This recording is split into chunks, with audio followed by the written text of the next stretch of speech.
At all. They're done. The event's closed. Thanks, guys. I'm sorry. I'm just here to deal with the crowd. I don't know. What the event. The event is not opening. The doors are going to stay and remain closed. No, it's closed now. It's closed. Sending money abroad just got a whole lot easier with AfriX. Our sleek app makes international transfer crazy fast and super secure. Just tap a few buttons, money sent across the globe in minutes. One magic of AfriX is that you can add your debit card or load money to your AfriX wallet right in the app, then send those funds to your recipient overseas straight to their bank account at lightning speed and zero fees. Use the promo code CHOCO and get a one-time $15 bonus if you send money of up to $50. You can earn a one-time bonus of $20 if you refer your friends and they send up to $150. Whether you're in the USA, Canada, Europe, or anywhere in the world, you can now instantly deposit money into your loved one's bank account in their home country. It's the fastest, easiest way to send them the cash they need right in the app, so there's no mystery fees. AfriX brings some money magic to transfers. No piles of paperwork or long verifications here. We make it easy with just a few quick ID uploads. Accounts verified in just 1 to 5 hours, so they are ready for instant transfers. Ditch the red tapes and outrageous fees of traditional wire transfers. Join the AfriX revolution for blazing fast, secure, low-cost money sending worldwide. AfriX, proudly African. The power of financial freedom is now in your pocket. AfriX, best rates at no cost with no hidden fees. So stop waiting and start sending today. A video showing hundreds of job hunters lined up at a job fair in Ontario has gone viral. Some say the long lines are indicative of an increasingly competitive job market, while others wondered if the federal government should reconsider its ambitious immigration targets. The video was filmed on December 9th at a job fair in Brampton. It's one of many job fairs around the GTA that have made headlines in recent months because of the long lines of people seeking entry-level jobs.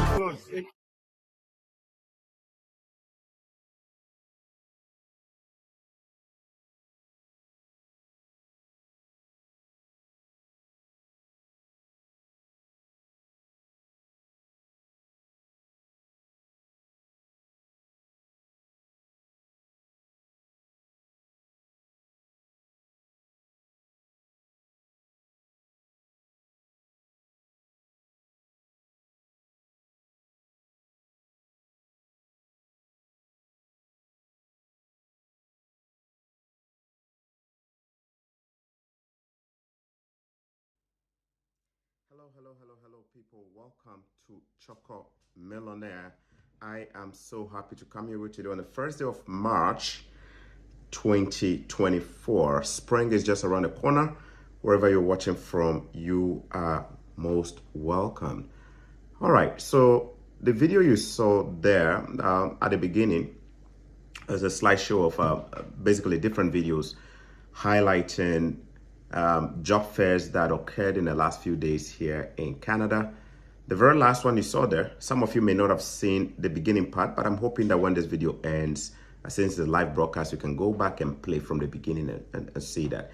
At a point, the security guard was basically telling the attendants at the job fair that the event is closed, the event is over, they are no longer allowing people in, it's over, and was asking them to leave. And you saw there were quite a number of people there, isn't it? All right, so according to the Toronto Star, the Toronto Star is a credible news outlet or media organization here in Canada, one of the biggest as well. They have a report here that I will be reading to you. Toronto Star, large crowd of apparent job seekers. I'm going to read that to you. According to the Toronto Star, large crowd of apparent job seekers seen in video line up outside of Pearson Airport job fair. And this report was published on February 23, 2024. So let me just read the essence of that. A video shared online appears to show a number of people hopeful for a job waiting in line outside of Toronto Pearson Airport job fair on Thursday. All right. On the morning of the job fair, Pearson Airport posted on X, which is Twitter, formerly Twitter, saying it anticipated thousands of attendees at the event, which had dozens of employers looking to fill around 700 open positions. This is said to be the biggest job fair we've hosted, and tickets were snapped up shortly after we announced the date. The post reads, the job fair was hosted at the Toronto Congress Centre near the airport between 10 a.m. and 2 p.m. and featured over 30 different employers who were hiring. As the fair commenced, the venue was bustling with thousands of job seekers, as seen in a time-lapse video posted by Pearson Airport on X, which is Twitter. All right. Okay, so then I go on. In a video shared on TikTok as well, a person in a safety vest, you saw that at the beginning, tells a crowd of apparent job seekers waiting outside the building that the fair was no longer accepting participants. I spent 3 hours, this is a quote, I spent 3 hours of my life here, a person says in the video. Quote, and when inquired about the video circulated on social media, blah, blah, blah, the spokesperson of Toronto Pearson Airport, Sean Davison, provided a written statement on Friday that said, so this is a quote, a record-setting number of nearly 2,000 people attended Toronto Pearson Job Fair. As one of the leading employers in the region, there is clearly high demand to work at the Toronto Pearson, Davison said. All right. Davison's statement also mentions that participants were asked to register ahead of time as the event was capped, C-A-P-P-E-D, capped, to provide a positive and a safe experience. All right. Okay. So guys, that is the video right there. You may have also seen videos like this trending on social media, on YouTube, different places, talking about this particular job fair. And some of the titles may have, wow, the reality of jobs in Canada, are there jobs in Canada and stuff. You can also see that I'm also asking a question, are there jobs in Canada, or is it that there are no jobs in Canada? I'm going to share my perspective. It will not be a perspective of the government of Canada. It would also not be the perspective of employers in Canada or even employees in Canada. It is my perspective as an observer who lives in Canada. I may be right, I may be wrong.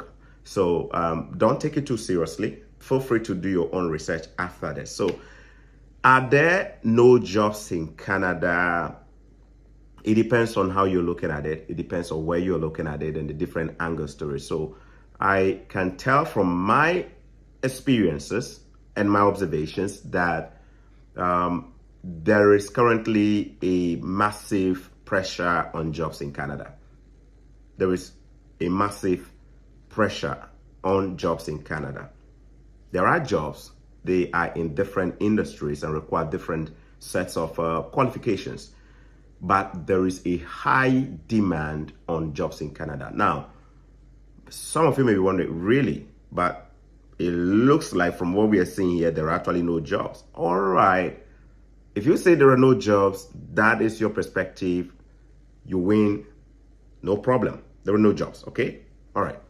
Just make sure you don't put your visa application in because there are no jobs. So don't come to Canada then. All right.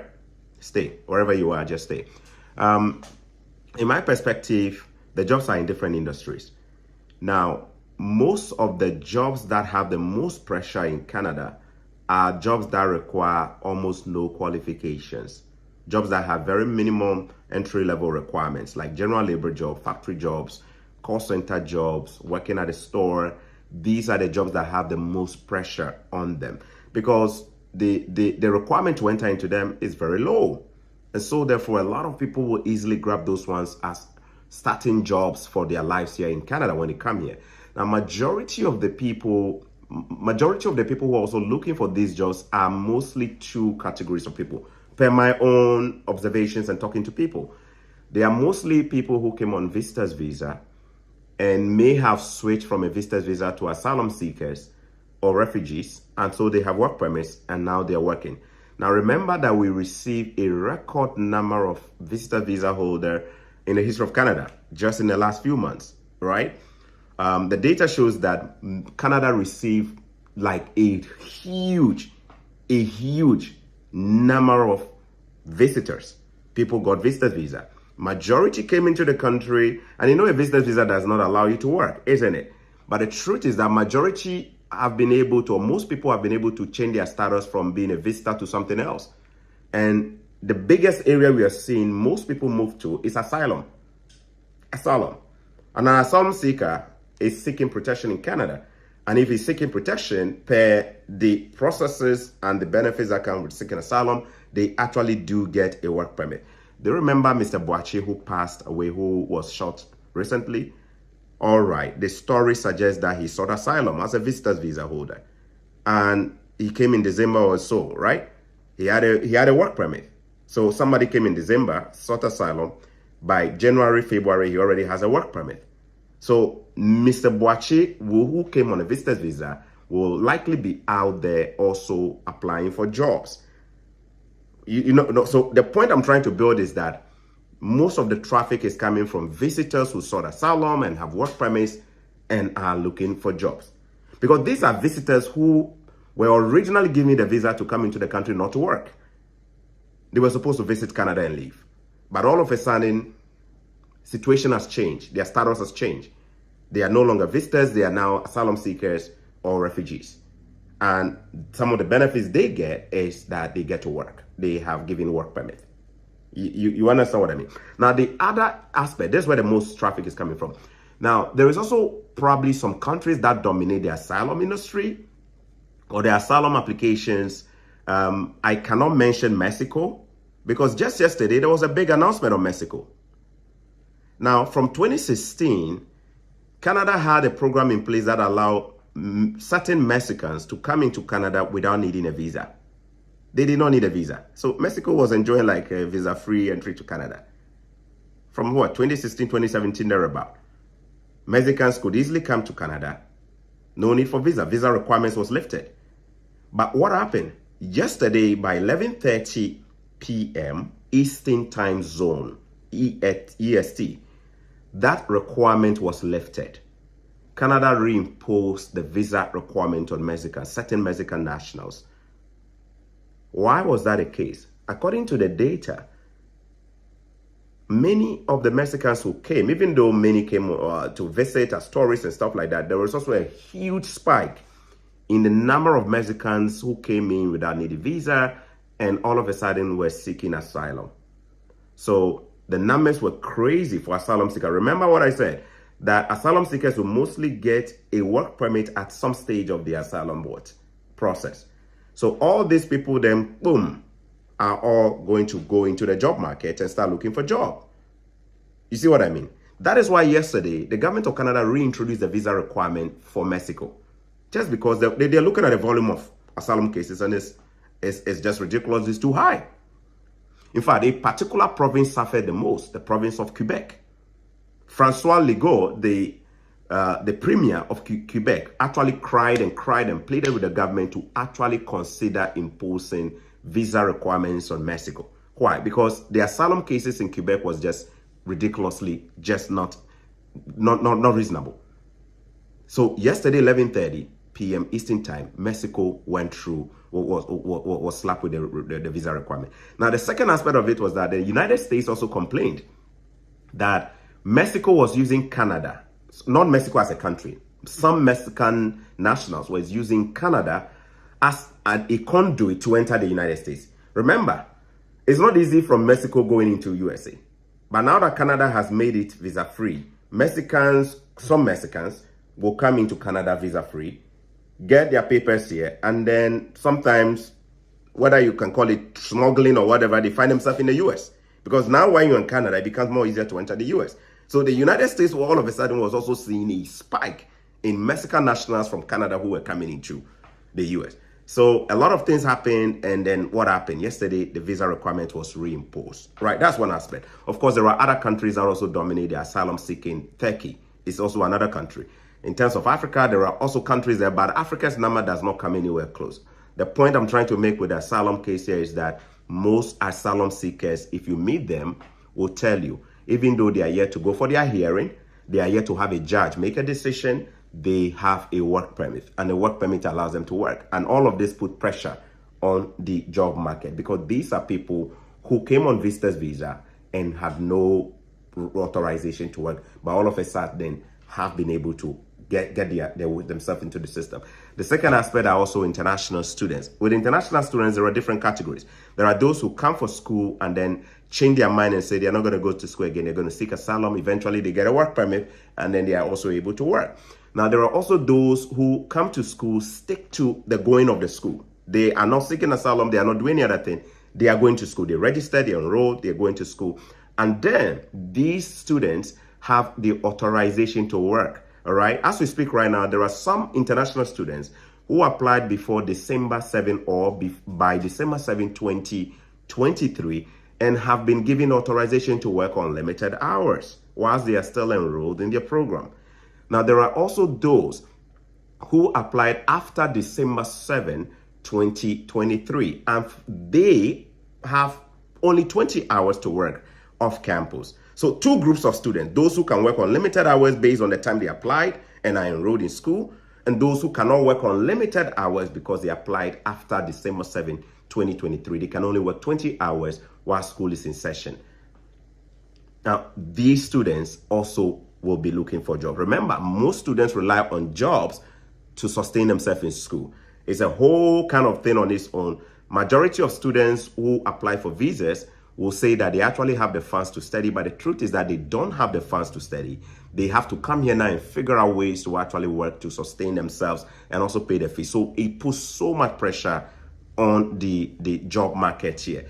So that is it from the student angle there. Now, the video you saw said that Pearson Airport, Toronto, Pearson Airport, okay, they held a job fair.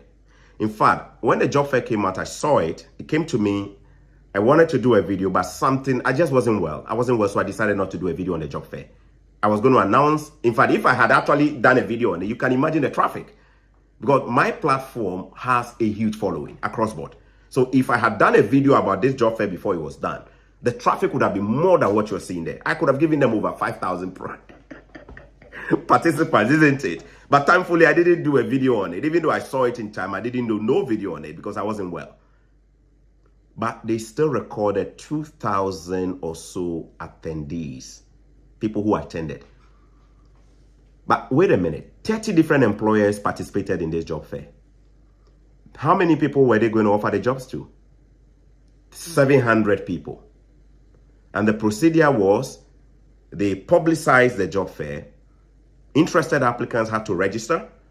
And when you register, they give you a confirmation that you've registered. So you have to show up. You don't just show up at the job fair. You show up and present proof that you've registered to participate in the job fair. This is actually how job fairs are done. Most job fairs require you to register ahead of time so that they are able to manage the numbers. You know, this country, they don't do things just like that. Like some places where immigration services or customs will say that they are recruiting, or police will say they are recruiting, and everybody will just show up and line up, and then there is chaos everywhere like a stampede. Yeah, no, they don't do stuff like that in Canada. All right. So here in Canada, if a job fair will happen, they will first require people to register so that they know how many people are coming. They know how many people they will allow into the building or the facility. So when you register, you show up with a proof that you've registered. And when you show up with a proof that you've registered, they allow you in. If you don't have a registration, they won't allow you in. It's simple as that. Simple as that. That is how it works. In fact, I registered for a job fair recently because I wanted to use it to teach people. I got a spot. Without a spot, you can't be allowed into the facility. In the video, the security guard was telling them the event is over, the event is closed. What it means is that those people you saw outside could not get in. Somebody could explain and say maybe they were late, or maybe they didn't do the registration, but they're hoping to show up and then be allowed into the facility. But the bottom line here is that that is quite a huge number. 2,000 against 700 jobs. It means 1,300 people will not get the jobs. This is not the only job fair that has happened in the country. There have been job fairs in Niagara, job fairs in Brampton, job fairs in Calgary, job fairs going on. In fact, summer is around the corner. And normally, this is the time that job fairs actually happen a lot, because most companies get busy in summer. So they start their recruitment from December, from January, February. That is where you see companies doing massive recruitment. So in my opinion, it is pretty normal to expect turnouts like this, especially for job fairs. But the aspect we are dealing with right now is social media. Way before there was no social media, right now with the listing, people will just take pictures, videos, and then put it on social media and it will trend. Now, I'm not here to try and make an argument that there are no unemployment. There is unemployment in Canada. We also have unemployment in Canada. You can Google it and check the unemployment rate. I think that there is a record number of pressure, or a high pressure on jobs now just because of the influx of people. The first video there, the TikToker actually asked a question. Could the high number of people looking for jobs or chasing jobs be an indication that Canada's job market is competitive? Or it could be about time that we ask the question that we need to do something about immigration. Immigration will always be scapegoated when such stuff come into the picture. Because why do we have many people chasing jobs? It simply means that we should look at maybe our immigration. Are we allowing more people in than the jobs we have? If we are allowing more people in than the jobs we have, could we turn on the tap or just screw things up a little bit on immigration and restrict the number of people coming in? So eventually it comes back and hurt immigration too. If you are complaining that there are no jobs, no problem. Like if I want to be a bit mean with my words, I will say, okay, those on social media will say Canada has no jobs. Fair enough, you win. Then don't come. Stay. Say you're in Ghana right now, Charlie. Here's a Canada job, no deal. Fair enough, there's no job. Stay Ghana. They Ghana, they Niger. See what I mean? Because if you can't hear job no day, you come here, the pressure they can cause. You see what I mean? So if you see job no day, then stay. Don't come. But those who are coming in, you come and just be aware that this is a reality. What is the reality? Pressure on jobs. What it means is that you could wait and wait and wait, or be searching and searching and searching for a while before you get it. Now, everybody's situation is different. Some people come in and then within days they get a job. Within weeks they get a job. Within months they get a job. Some people have to come in and wait for 6 months before they get a job. Now, I am a realist. I say things as they are. No matter how you look at it, it's way better than where I'm from. I'm originally from Ghana. I'm from a place where the average person waits for about 10 years to get a job. So I ain't going to sit here and pretend like I'm living in heaven called Canada, where things just happen overnight. Things don't happen overnight. It takes time. I've been honest in my videos to tell y'all that I came here in 2014, August. My first ever job was a student teaching assistant on campus. But my real first off-campus job that I got outside of campus, did not come in September 2014. It came in April 2015. Look at it. I came in August 2014. My first job outside of campus came in April 2015. How many months was that? Quite a number of months, huh? You think I wasn't looking for a job? But I understood it. I knew that things would just not happen overnight. Some things take time. And at that time, I knew I was in school. Schoolwork was even another hurdle. You got to combine school with work. How many of us will be able to do that? Especially at the master's and PhD level, man. You ain't going to get no time to even be able to do work. It's a reality. Just put it this way. How many students in our home countries back home are able to say they are able to go to school and work? How many? I went to University of Ghana. How many people did we see going to University of Ghana doing a full-time degree and had a job at a bank? Aside from the mature students who were doing night classes and evening classes, how many? So I don't want you to have unrealistic expectations when you come to Canada. If you're going to come in as a student, remember that your priority is to be a student. That is why you have to prove to the officer that you have your means or financial resources to take care of yourself throughout your entire studies without having to depend on resources in Canada. It is a requirement for the visa. But the truth is that we don't always stay honest with ourselves. When we come in, we tell them we have the money, but the truth is that we don't have the money. We spend all those monies on agents and stuff. And so when we come in, we need the jobs to actually survive. And when we don't get it, then it spirals into all kinds of stress and social media stuff. I'm just realistic as I am. If not for my scholarship, I would have also needed to keep jobs out there to pay my fees. But thankfully, I had a scholarship. You may not have a scholarship. You actually may need to work to actually pay your fees. And so therefore, when you come in and the jobs just don't happen overnight, you go through a lot of pressure, and then the least thing is that we go on social media. I'm careful not to. Even though I'm picking this video, you can tell that the angle I'm coming from is totally different from the other angles you see from other social media content creators. I'm giving you real life examples as somebody who lives here, somebody who was also a student, right? Don't have unrealistic expectations. What does it mean? Don't come thinking that you just come in the next day, you walk in and you're getting a job. It may happen to some people or for some people, but may not happen to you. Prep up your mind that the job market is so different, it's so diverse. It depends on location. It depends on the type of job. It depends on so many factors. It depends on even the time you come in. There are job fairs happening right now, but some few months ago, probably there were no job fairs happening like this. Some jobs are seasonal. Some jobs happen within a certain time. You have to be fully prepared financially before you come in. There is a lady who came from Ghana, and the husband is somebody I know. Before she came in, the husband got in touch, and we did our best to put her through. I got assistance from one other brother of mine, and I won't mention his name because when I mention his name, you guys are going to give him pressure too, isn't it? Now, look at something here. I'm not going to show the lady's name. I'm not going to show the name. Anytime I do videos like this, I end up showing too much. So let me be careful before I end up overexposing. But I want you to just see if you can read a little bit of this. I want to make sure the name of the lady is not showing. So I'm taking it gently. Hey, you two, did it go off? Okay. So look at it. I got a job offer. I got the offer letter from the city of Windsor today. Thanks to God. That was February what? And then I responded, good evening. This is good news. Congratulations. Thanks. You're most welcome. I hope you're well. I'm doing well. I hope you're good too. Now, this lady has gotten a job from the city of Windsor. The government, city, government job, right? But what is her status though? She's a student. Did she stress to get a job?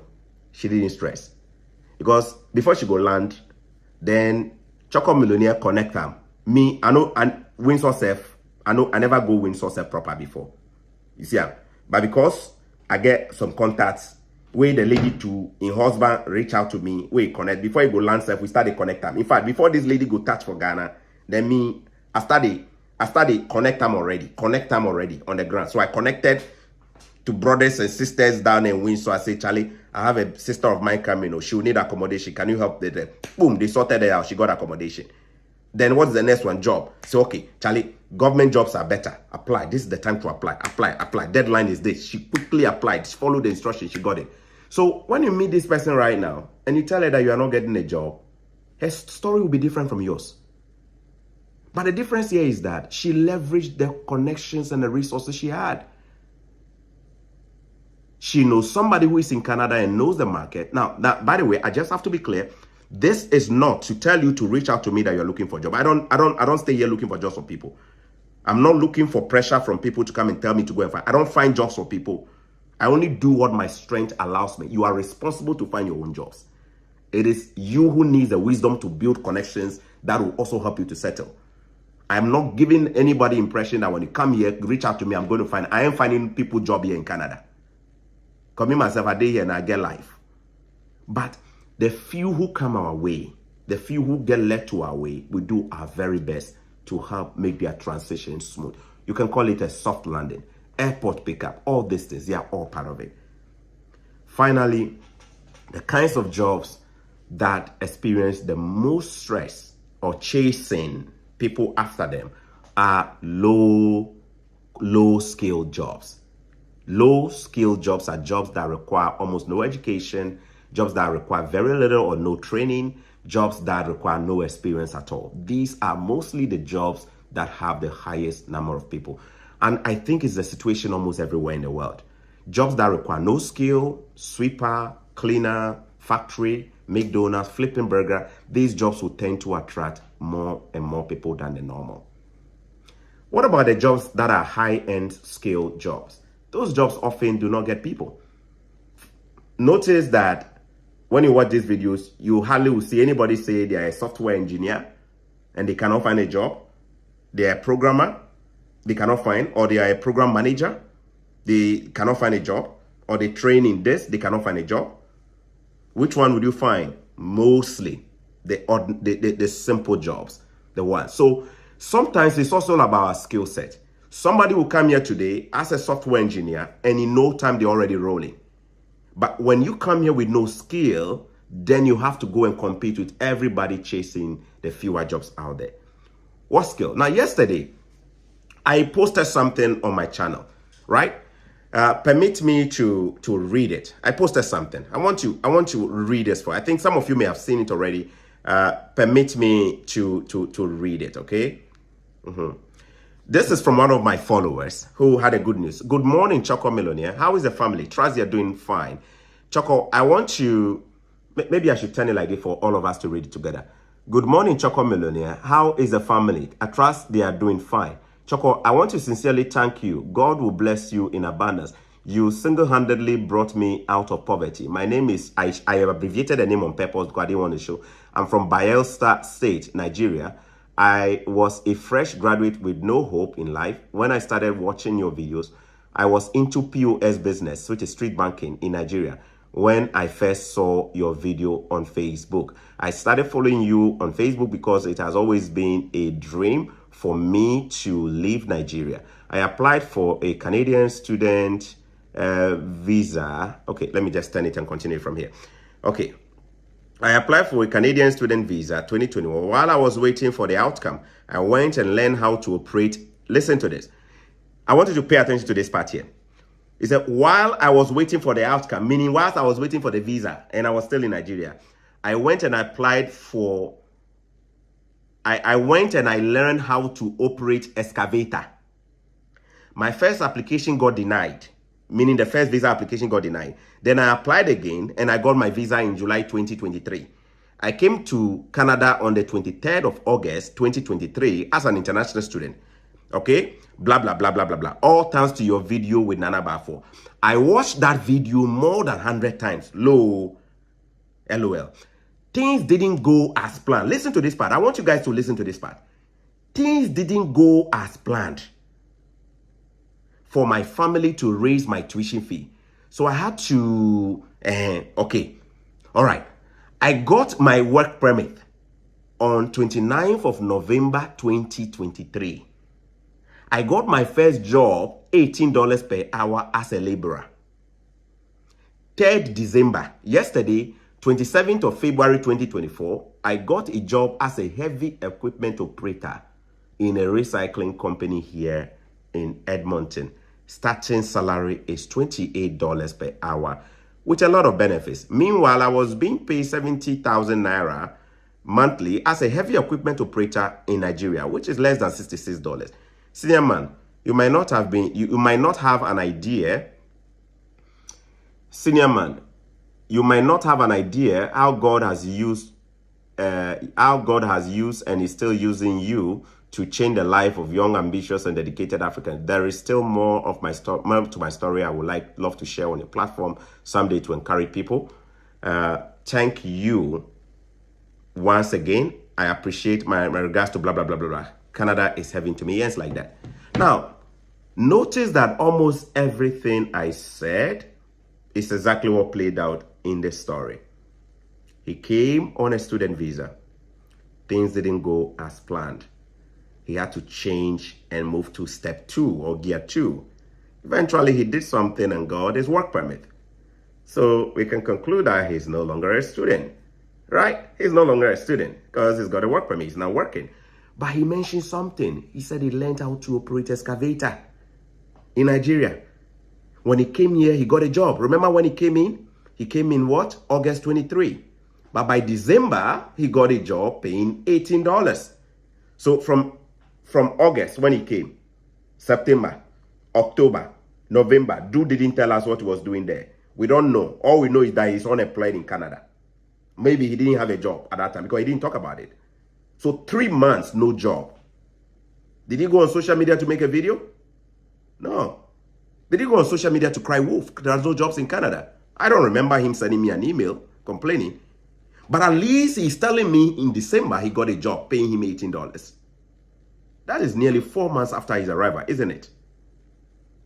Then February, 2 months after, he's getting a second job that pays him even $10 more. $20-something an hour. And he's grateful.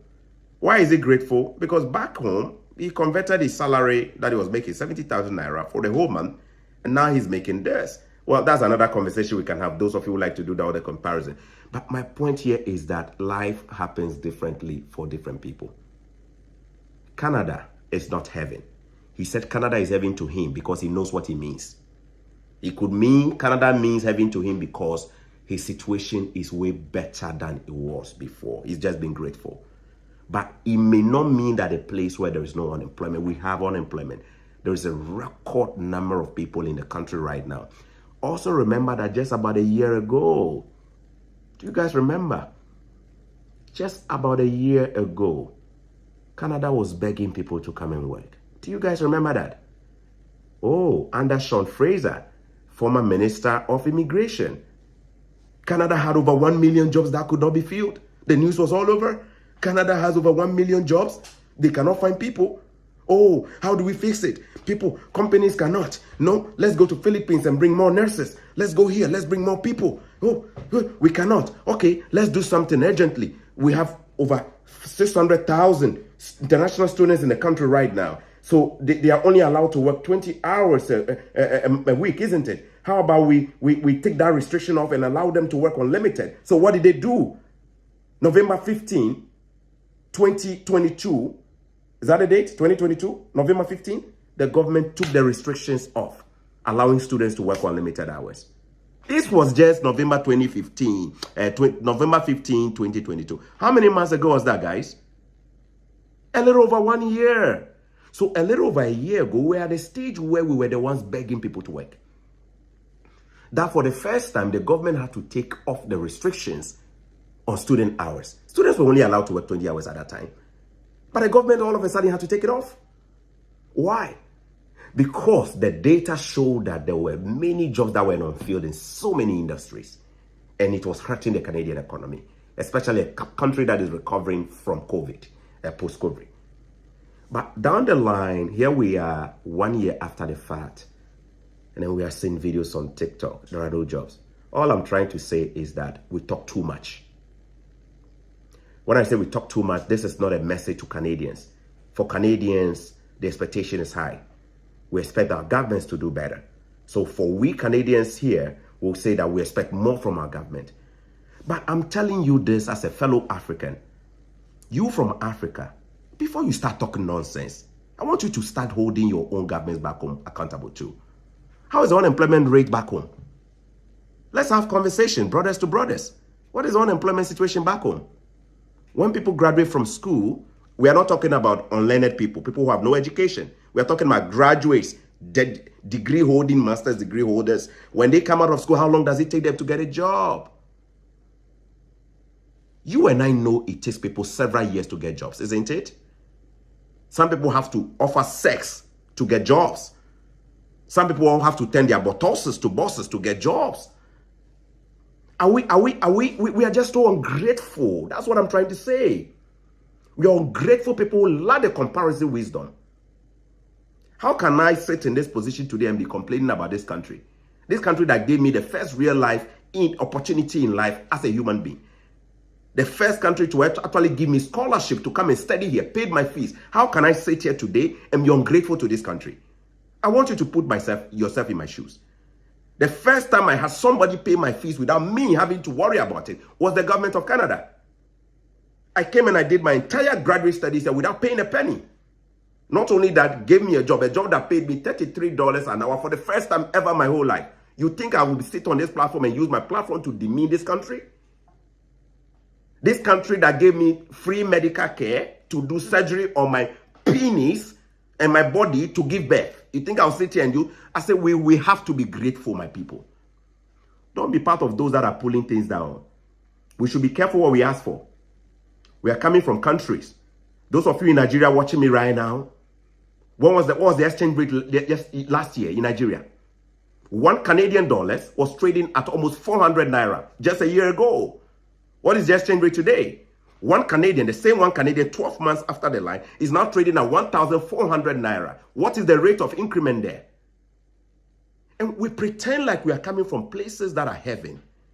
We pretend like we are coming from places that are so rosy. And then we come here. Have you heard anybody talk about Canadians, currency losing value by 300% within 1 year? No. But we are the first people to put our dirty, stinking mouths out there to paint as if this place is hell. All I have to say is that if it's hell, don't come. Stay. Those who say Canada is not worth it, stay back. No pressure. It's a choice. But do not use your dirty mouths to run down countries that have given hope. For a Canadian, $10 may not mean anything. $15 an hour may not mean anything. But for people from my country, majority of the people who have been in my situation, sometimes all we need is just $20 in a whole day, and we are grateful. So I want to say that we have to be circumspect with the way we carry things online. There is unemployment here. There are jobs in different industries. It takes real preparation to come here. Do not come into, if you're coming to Canada with a mindset of coming today and going to work the next day, my brother, stay in your country. Stay in your country. And then tell me which country you are coming from, where you can graduate from school and leave school and the next day you are working without having a political connection, without paying with your body, without sleeping around with people, without having to know somebody who knows somebody who knows somebody. How many of you get it done like that? And then we come in and we heap all kinds of unrealistic expectations of other countries. We are the reason why things are changing around the world today. Because we talk too much and we complain too much. And the way we complain of other countries out there is not the same way we even complain of our own countries. How many of you today have used your platforms and your social media platform to actually hold your governments accountable today? You are not. You are holding a foreign government accountable because you want them to give you a visa. Not only that, you want them to give you a job the next day. Isn't it? And your own government back home, where your umbilical cords are buried. Your own governments back home, where your own kinsmen are in charge. What are we doing? The people who are running our countries now, what are we doing back home? Are we making noise on social media, complaining about unemployment rate? What is the inflation rate in the countries we come from? Nobody is talking about them, isn't it? And then when we come here, we just are so impatient and we want things to happen overnight. Come on. I work in factories for years before getting a breather. Sometimes when we come here, we just need to pick up new skills. And when we come here as well, we are not willing to even pick up new skills. At least somebody learned how to operate an excavator. He came here. You are coming here. We don't know anything. You cannot braid the hair. You cannot shave your own hair. You cannot shape your own armpit. You cannot do anything apart from school and visa. And you're willing to go stand out there chasing jobs. And then when it doesn't happen, easy peasy. Pick social media. Go on TikTok. Talk nonsense. You don't find that on my platform. I'm a very grateful human being. I've been through a lot in life. Canada means a lot to many of us here. Especially those of us who could not even afford to eat in a day. We know what it means to live in countries where people are giving real shots. Remember, the noises you make out there, tomorrow, don't come back on this platform and be asking, why are they not giving visa? I warned you, when you make the noise, remember, that person you are making the noise about, as you are complaining, he's watching. He's different from your African government. When you complain, he will act. You see what I mean? I'm not saying don't complain, no. Be reasonable. Use sense. Use sense. Use the proper ways to complain. See what I mean? No? Very soon, they will shave them off. The visa self, will get. They will protect their own. They will focus on taking care of Canadians. And when they focus on taking care of Canadians, they will give Canadians the very best. So that you can also stay in your country and then also enjoy the very best of what? Electricity supply and water supply and jobs from your government. We have to be very circumspect when we go on social media. Do not use social. When you see people complain unnecessary, tell them to go back. Because Canadians also have problems and they need their governments to care for them. Tell them to go back. Simple as that. When you come here, be willing to upscale yourself. There were so many things I learned in this country that I didn't know before. I wouldn't have learned them back home. But it's a country where you get rewarded for what you put in. The more you upgrade yourself, the more you become better. And when you come here, be honest to prepare. Don't take a shortcut. Don't come here hoping that you come here and just game the system and the system will just smile at you. You can game the system and get away today, but you screw up opportunities for our future brothers and sisters who want to come in. Many of our people, when we come here, we want to game the system. You know it. I know it. And when you game the system like that, you think these people are not smart? Remember what I told you at the beginning? Mexico, 2016, visa-free. What did they do? Abuse. Abuse. What did Canada do yesterday? They took it away. Simple as that. Trinidad, a few other countries are also on this visa-free program. Let them abuse it. Canada will take it off. And when they take it off, they will protect their own citizens. And when they protect their own citizens, we can stay back and we can complain. God bless you and thanks for watching. Hope you had a good time. I'm very passionate. I wasn't angry. I was very passionate. You can see me smiling, telling you that I'm not angry. Sorry, I'm just being passionate. When I speak, this is how I speak. I like to speak as they are. I'm not trying to create an impression that this country is a country without issues. We have issues here, but it's definitely a country that requires a lot of work on ourselves. When we come here, don't have unrealistic expectations. It might work fast for you. It might not work. You can definitely do some things to make it easier for yourself. Make sure you are building the right contacts. Make sure you are in the right network. Make sure you are in networks that can help make your transition to Canada easier for you. If you don't know nobody and you're coming in here without doing adequate preparation, you come here with no money, you are on your own. And when you cry and you come on social media, somebody like me will pick your video up and we'll have fun with it as well. God bless you and thanks for watching. Have a good day. Bye.